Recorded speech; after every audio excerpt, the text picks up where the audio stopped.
Сериозно, официално, ви предлагам още днес за...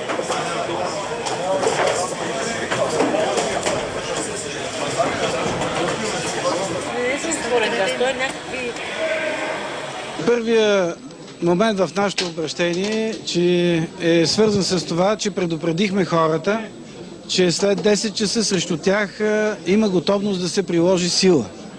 Да бъдат предпазливи и да не дават по никакъв начин основание това да стане с техните действия. Казахме, че опозицията напуска парламента след такъв сблъсък, след такова пълно неразбиране и невъзможност да се постигне каквото и да било.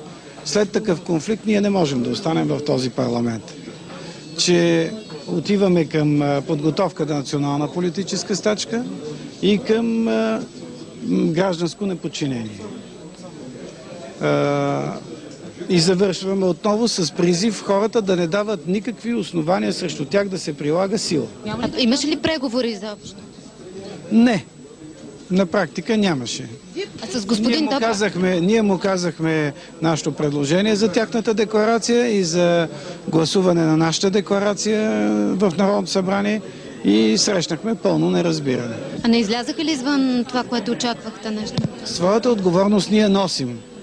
Но не носим отговорност за това, че вече 13 часа се действа върху нервите на тези хора.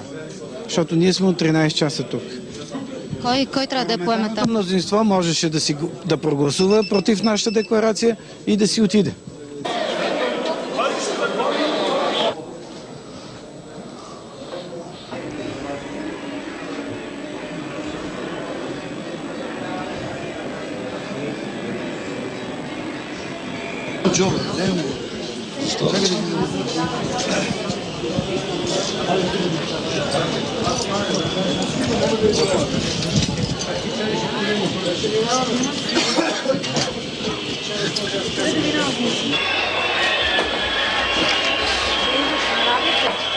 Ние настояхме те да гласуват нашата декларация изцяло. Или да я приемат, или да я отхвърлят.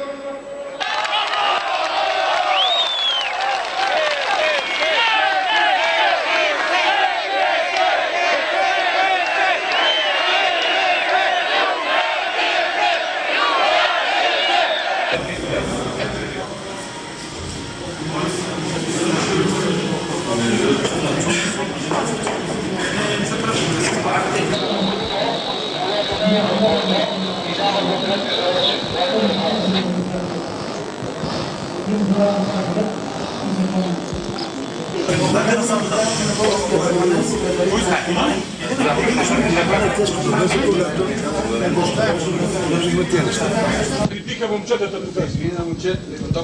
Мръсник.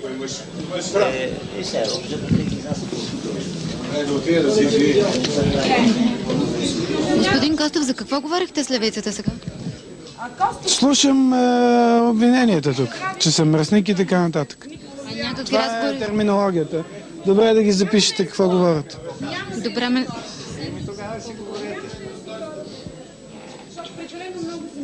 В такава ситуация не би трябвало да се нагнетява напрежението. Все пак утре председател на парламентарната група ще връчи на господин президента нашия мандат.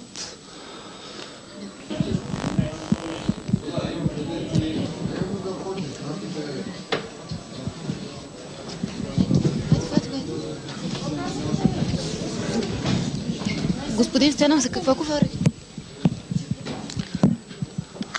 Нали сте сигурни, че сме обсъждали ситуацията, която е днес? За нищо друго не бихме могли да си говорим. Да, нещо конкретно. Говорихме си, че интересите на България наистина са над всичко. Говорихме си, че утре трябва да започнат незабавни преговори между двете политически сили. И двамата сме на мнение, че компромис може да се постигне, че отстъпки трябва да бъдат направени. Аз заявих отново съвсем категорично своята теза. Единственият отдушник на народното недоволство сега може да бъде обявяване дата на предсрочни парламентарни избори. Де-факто вие в момента сте под обсада. Носите ли вие някаква отговорност за това, че нам беше предотвратено това положение? Имаше ли някакъв момент, в който можете да овладеете нещата или да проявите гъвкавост? Вижте, ние сме управляващи, можехме да предложим сила, но мисля, че ще бъдем разбрани, че силата е крайно средство, защото това са хора, които са наши съграждани. Другото, което ни вменяват като отговорност, мисля, че не е основателно и като вина едва ли не, защото ние смятаме, че националното спасение на България за излизането от кризата става с демократична процедура, с обсъждане на всички идеи и с въвеждането на всички идеи.